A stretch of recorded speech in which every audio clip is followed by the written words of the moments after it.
nombre es José Carlos López Figueroa. La tesis es derivada pues, del posgrado en estudios organizacionales de la Universidad Autónoma Metropolitana. La tesis lleva por nombre Territorio y Gobernanza, la génesis de las formas de organización en la agricultura del noroeste de México, el caso del Valle del Yaqui en Sonora. Descripción de la tesis. El link de descarga de la tesis se encuentra en la descripción. Para platicarte de mi tesis, primero pues quisiera comentarte o platicarles por qué el interés en el sector agrícola, ¿no? Yo creo que puedo situar este interés o remontarlo por allá en el año 2014, ¿no? Cuando inicié con los estudios de la maestría, pues en el mismo posgrado, en estudios organizacionales, pero como originario de esa región, el interés se remonta pues desde siempre, ¿no? ¿Por qué? Pues yo me acuerdo desde niño que escuchaba, por ejemplo, pláticas con mi familia, de algunos tíos, los papás de algunos amigos, que ellos catalogaban el Valle del Yaqui como uno de los territorios agrícolas pues, más importantes de México. Escuchaba que decían las grandes familias del Valle del Yaqui, los ricos o las familias ricas del Valle del Yaqui. Sabía por esas conversaciones o por esas pláticas que los productores trabajan grandes extensiones de tierra. Yo creo que por allá, por ejemplo, en los 90, cuando se propaga el rentismo, es común acá en el Valle del Yaqui pues que los productores trabajen 50, 100, 200, 300, hasta 900 hectáreas, ¿no? Entonces, ese tipo de aspectos pues hicieron cuestionarme, por ejemplo, por qué los productores de esa región se llaman empresarios, por qué también los productores se hacen llamar agricultores y no jornaleros como en otras regiones del país.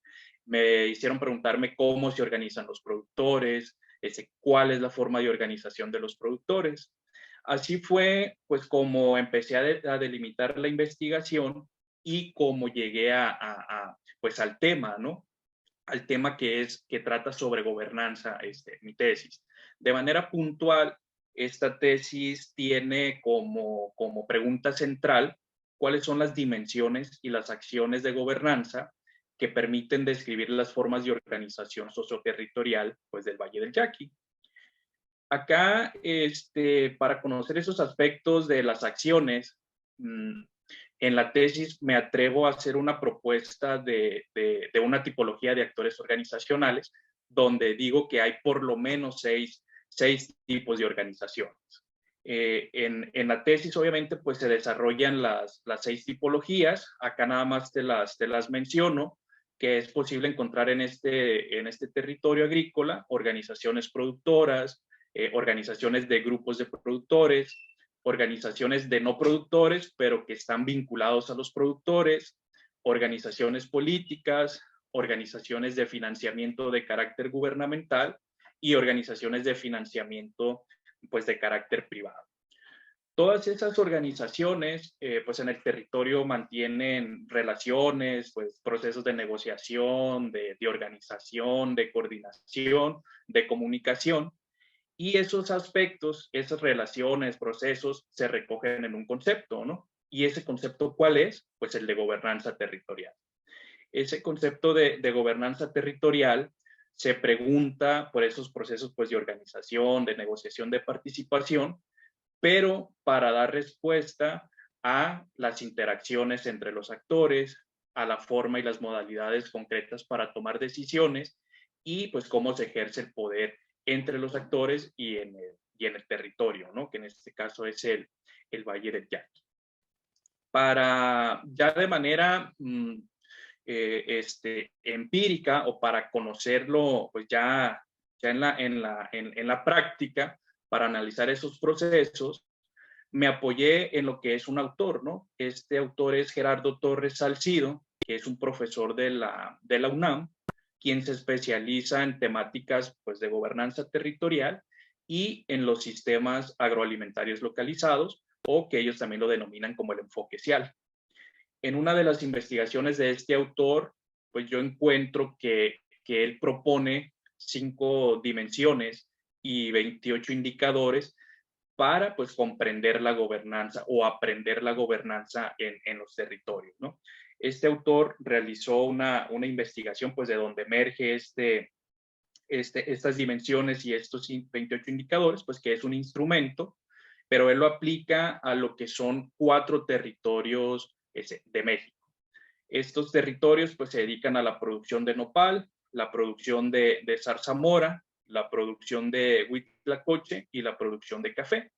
Entonces, en mi trabajo de campo, me apoyo en ese instrumento que he comentado, compuesto de 5 dimensiones y de 28 indicadores, para pues dar respuesta a la pregunta central de investigación.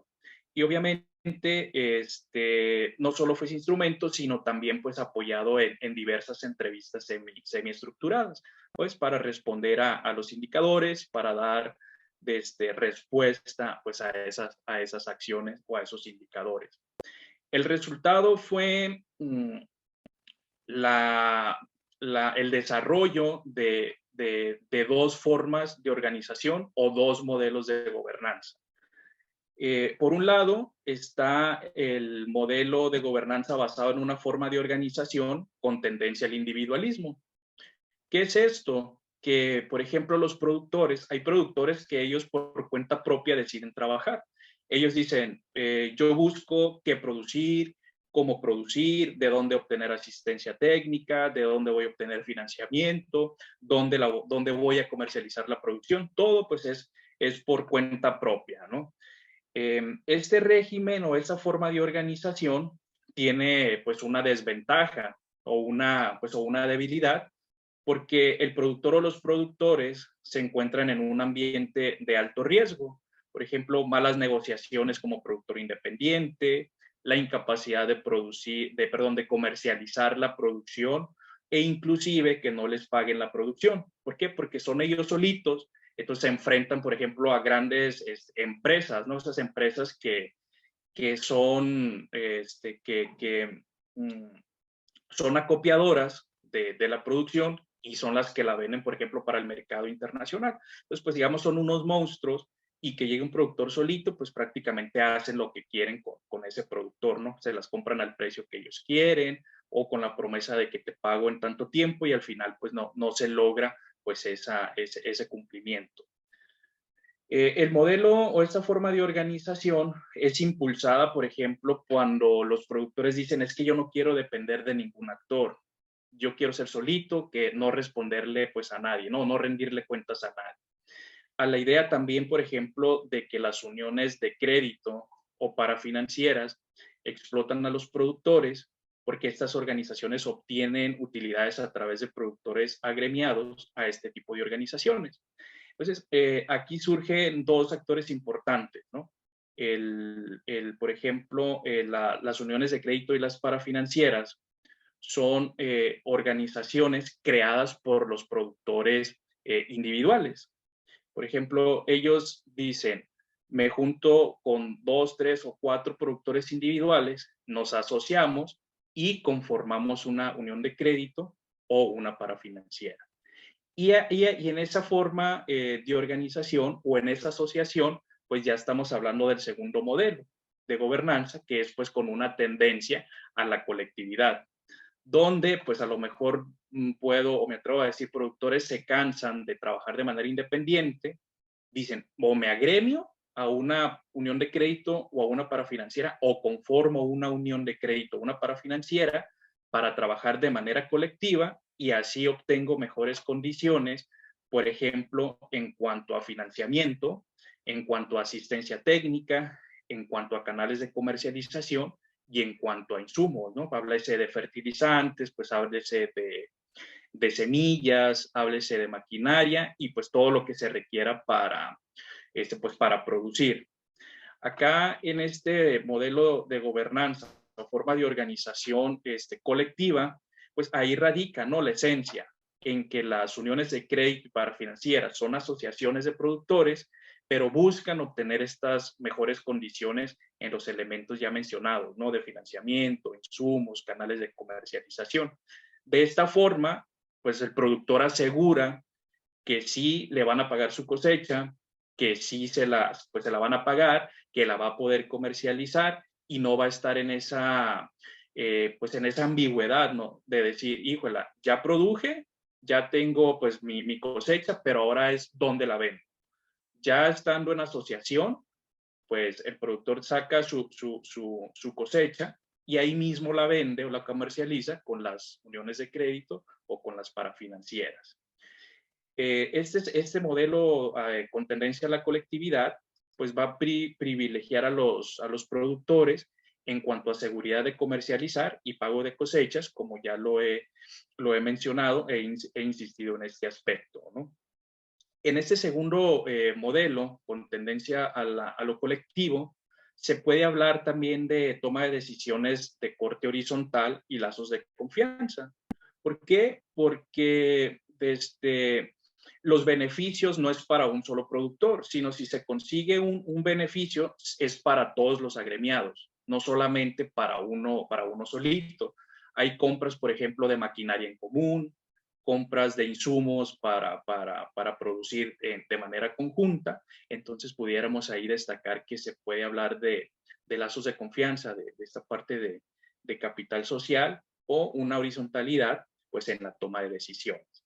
Entonces, así grosso modo es lo que encuentro, ¿no? Estas dos formas de organizarse, estos dos modelos de gobernanza, uno con tendencia a lo individual, que el individual dice, yo no quiero pues depender de nada, yo solito me aviento a sacar la producción, cómo hacer, lo que producir, de dónde obtener financiamiento. Y el segundo, pues es cuando ya deciden trabajar de manera pues asociada, ¿no? Para obtener mejores condiciones en cuanto a comercializar, pero pues hay que resaltar que esas parafinancieras o uniones de crédito también tienen que ganar, pues como entes, ¿no? Como organizaciones también tienen que tener ganancias. ¿Y de dónde surgen las ganancias? Pues de los agremiados. Entonces, grosso modo, son estas dos formas de organizarse, estos dos modelos, y es lo que encuentro, ¿no? Ahí en el Valle de Yaqui. Enseñanzas académicas o sociales de la tesis. Como enseñanzas académicas, pues yo creo que son esos dos modelos de gobernanza, pues que permiten comprender aspectos del sector agroalimentario. Pero ¿qué aspectos del sector agroalimentario? Por ejemplo, procesos de interacción. Al encontrar esta diversidad de actores, a partir de la tipología de actores organizacionales que propongo, que son 6, que hace un momento mencionaba, pues podemos hablar de procesos de interacción y encontrarlos, ¿no? Formas de tomar decisiones y algunas estructuras de dominación a partir de los actores organizacionales.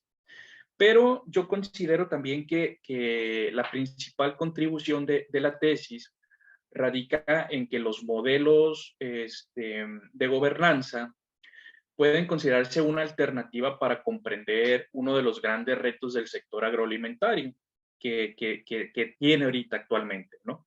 Y este reto es mencionado por uno de los autores que se enfoca también al estudio de lo agrícola, que es Torres y Morales. Ellos dicen que uno de los retos que se enfrenta es la capacidad de generar empresas y asociacionismo como una condición necesaria para el crecimiento pues, de la competitividad, el empleo y el bienestar. ¿Por qué lo considero de esa manera? Porque cada territorio pues tiene sus propias particularidades. Entonces, por ejemplo, las organizaciones, todas sus instituciones, todas las actividades económicas que se generan en los territorios provoca una serie de conflictos y negociaciones adecuados o de acuerdo a cada territorio en particular. De ese modo, pues la gobernanza territorial va a emerger como una alternativa para el desarrollo o para el diseño de políticas públicas locales, porque permite conocer pues esas particularidades, permite decir, bueno, estos son los actores, reconocer esos actores, permite ver esos procesos de conflicto, de negociación de ese territorio en particular, y entonces, pues, a partir de ello, empezar con un diseño de política pública en lo local. Considero también que otra de las enseñanzas de esta tesis es que el territorio desde los estudios organizacionales puede ser referido o se puede dar trato como un campo organizacional. No para decir que son en esencia lo mismo, ¿no? No para decir que territorio y campo organizacional es lo mismo, sino para destacar que las organizaciones y sus procesos de interacción, de relación, son un componente fundamental en la organización de los territorios. Creo que esa parte pues es importante, ¿no? Cómo a partir de las organizaciones o el concepto propio de organización pues me permite comprender esa dinámica de los territorios o esos aspectos socioterritoriales. También creo que un aporte importante de la tesis es que desde los estudios organizacionales no solo se puede complejizar las formas de organización socioterritorial, ¿no? Sino no, es posible también comprenderlas de una manera pues más o potenciar su comprensión desde los estudios organizacionales. ¿Por qué potenciar? Porque podemos hacer uso de los paradigmas o enfoques de los estudios organizacionales, ¿no? Comprender, por ejemplo, el territorio desde los sistemas complejos, desde las relaciones de poder, desde la propia cultura y desde la propia gobernanza también. Entonces, de ahí que se pueda potenciar el estudio del territorio bajo alguno de los enfoques organizacionales, ¿no? Que nos brinda pues este campo de estudio de los EO. Y bueno, considero que esas son algunas de las enseñanzas que deja esta tesis. En esos puntos los centraría, ¿no? Enseñanzas personales o experiencias de la tesis. Híjola, enseñanzas personales. Yo creo que, o sea, después de los 4 años de estudiar el doctorado, yo creo que cuando ya pones el punto final es algo muy gratificante, ¿no? Muy satisfactorio de decir, he terminado. Aunque sabemos pues que un trabajo académico nunca encontramos una versión final. ¿Por qué? Porque si volvemos a leer ahorita decimos es que hizo falta esto, o es posible agregar esto, o es posible quitar esto. Pero pues, en ese momento había pues, que ya terminar, pones ese punto final y es muy reconfortante, ¿no? Decir, aquí creo que ha llegado la culminación de un proceso. ¿Por qué? Porque es muy largo, es difícil, es pues ambiguo en cierta forma, porque estás entregando avances, esos avances pues muchas veces te los regresan, que no está bien estructurado, que no es tan claro, que bueno, sí está bien, pero ahí te va otro artículo o encontré otro artículo, a lo mejor te lo mandaba tu asesor o tú mismo lo encontrabas y pues había que adicionar esa parte. Entonces es un trabajo pues agotador, es un trabajo agotador, pero pues también reconfortante como lo mencionaba al principio. Algo curioso que yo me di cuenta es que en ese trayecto de los 4 años, por ejemplo, entendí que me va mejor escribiendo en las noches, pero no en la madrugada, sino, por ejemplo, yo me di cuenta que trabajaba mejor en cuanto a escribir de 10 a 12 o a 1 de la mañana. Era cuando más me fluía la escritura, ¿no? Si lo intentaba en las mañanas, no fluía la escritura con tanta rapidez o batallaba más. Y ahí me di cuenta, pues, que en los transcursos del día me iba mejor trazando las ideas, ¿no? Decir, puedo hilar los párrafos de esta forma, puedo desarrollar la idea de esta forma en el párrafo. Pero si trataba de escribir en las mañanas, batallaba un montón. Por ejemplo, si de 10 a 1 escribía a lo mejor una hoja, dos, a lo mejor en el día 2 párrafos, me llevaba pues todo el día. Entonces me di cuenta de eso mientras escribía la tesis. También creo yo, y he sostenido con amigos, y ahora que tengo la oportunidad de dar clases, por ejemplo, de investigación, que, por ejemplo, elegir un tema es complicado, pero la clave es un tema que te apasione, que te inquiete, ¿no? Que te haga cosquillas de decir, quiero saber más, quiero aprender más. De esa forma, considero que puede ser un camino menos tortuoso, ¿no? ¿Por qué? Porque vas a leer algo que te está gustando. De lo contrario, pues creo que va a ser más complicado. Otro aspecto que te puedo decir o que les puedo compartir en esta parte de las enseñanzas, pues es que tuve la oportunidad de trabajar con mi mismo asesor de la maestría, o sea, de la maestría, que fue el doctor Guillermo Ramírez Martínez, pues, referente en el posgrado de estudios organizacionales. Tuve la fortuna de trabajar con él desde la maestría, entonces fue también un proceso gratificante porque hicimos buena química, me compartía pues parte de su tiempo, me sacaba de algunas dudas, me ayudaba a madurar ideas. Al fin fue un trabajo pues extenso, porque si sumamos los 4 años del doctorado más los de maestría, pues fue pues una relación de 6 años, ¿no? Que me asesoraba, que podíamos compartir algunas ideas, madurar otras ideas. Entonces, eso fue un aspecto importante dentro del posgrado, ¿no? Tener esa fortuna, pues, de contar con un mismo asesor. También creo que una de las limitantes que puede existir en todo proceso de investigación son los aspectos que uno va encontrando en el trabajo de campo. O sea, me refiero a que es difícil muchas veces tener el acceso a las organizaciones. Es difícil porque te tienes que ganar la confianza. Sabemos que las organizaciones no, mm, no quieren tocar ciertos aspectos, que la confidencialidad, etcétera, etcétera, ¿no? Entonces, ese aspecto es complicado, pero ya una vez que uno logre esa confianza o logra acceder, pues no hay nadie que te pueda parar. ¿Por qué? Porque también es trabajo del investigador saber llevar pues con los integrantes, ¿no? Con el informante, con el sujeto que te está proporcionando la información, pues saberlo tratar para pues tener más información.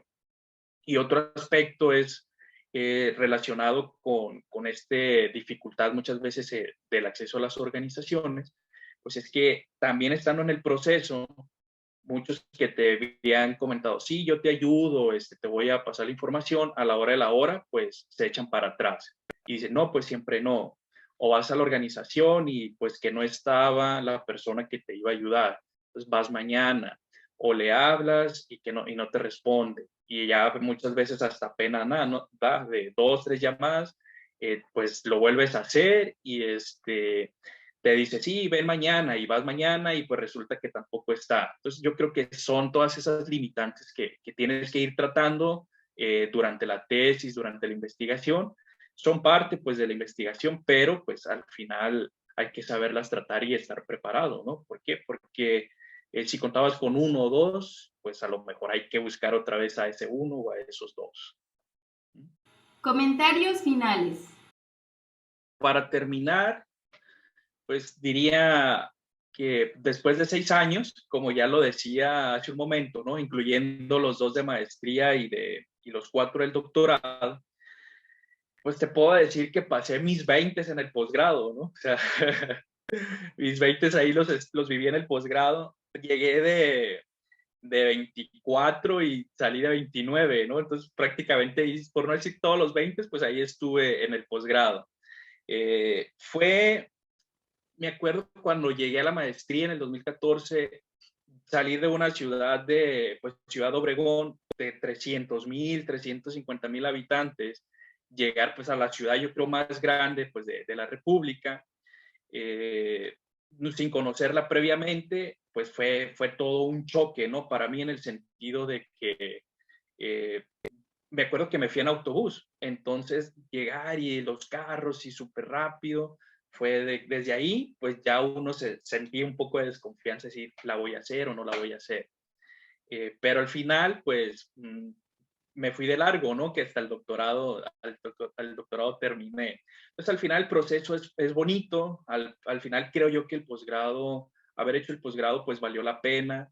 El montón de lecturas que leíamos, creo que valieron la pena, el esfuerzo, pues los desvelos y esos momentos de estrés y ansiedad, pues al final valen la pena. ¿Por qué? Pues porque logras el cometido que te propusiste, ¿no? De tener ese posgrado.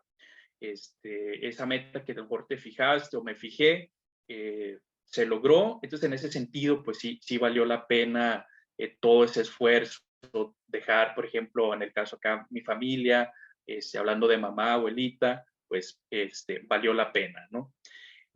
También valió la pena en el sentido de las amistades, que aún conservo, pues aún después de haber terminado el posgrado,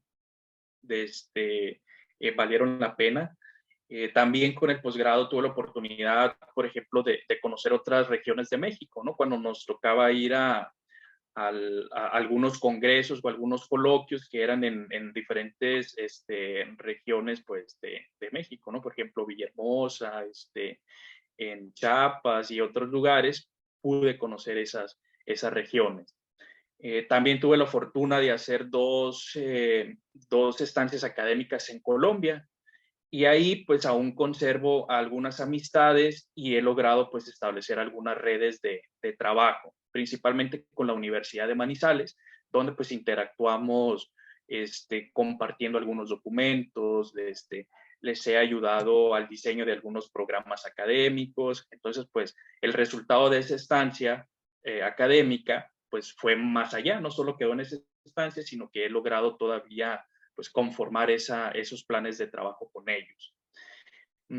¿Qué más te pudiera decir para terminar? En cuanto al tema, pues sigo en el tema, ¿no? Sigo enfocado en el sector agrícola, principalmente bajo dos enfoques, ¿no? El de la gobernanza y el del institucionalismo, pero del institucionalismo el concepto pues de campo organizacional. Ahí me ha dado pie para sacar pues algunos documentos, uno que se encuentra en una revista local, ¿no? De casa, que es de gestión y estrategia, y otro en la revista Innovar, que también le da mucha difusión a los estudios organizacionales, pues que básicamente esos documentos hacen ese ejercicio pues de pensar, de cómo pensar el territorio desde los estudios organizacionales, y que son productos derivados de la tesis. De ahí se obtiene pues la información para pues o el sustento o la base para poder desarrollar esos documentos. En cuanto al podcast, creo yo que es una gran oportunidad que nos ofrece, por ejemplo, a los egresados, para dar a conocer lo que hacemos en el posgrado, qué es lo que se hace, qué temáticas se manejan, cómo lo hacemos, ¿no? Entonces creo que este ejercicio es bueno, el podcast. ¿Por qué? Porque así de manera breve, de manera general, creo yo que pues amplía para esas personas o futuros estudiantes que quieran entrar al posgrado, se pueden dar una idea de qué se maneja pues en el posgrado. Creo que el podcast es muy atinado. Creo que es muy atinado el que lo hayan promovido, el que lo estén promoviendo, y de esa manera pues también es una ventaja para divulgar, ¿no? Una ventaja a nuestros trabajos, donde divulgamos, como ya lo he dicho, lo que hacemos acá, ¿no? Lo que hacemos en el posgrado en estudios organizacionales. Y pues para terminar, únicamente ya pues agradecerles la invitación, el espacio que me han dado para poder platicarles un poco de lo que hice en el proyecto de tesis del doctorado, que es pues hablar de territorio y de organizaciones, ¿no? Bajo pues el enfoque de la gobernanza. Entonces agradecerles la invitación, agradecerles por pues ser parte ahora sí de este podcast, que es un espacio sin duda que permite divulgar los resultados de nuestras investigaciones. Entonces, muchas gracias. Agradecemos la participación del doctor José Carlos López Figueroa. Los invitamos al siguiente episodio de Háblame de tu tesis. Producción: Flor Idalia Estopiera Antonio, Eric Giovanni González Cruz. Edición de audio y video: Neshtia Imagen.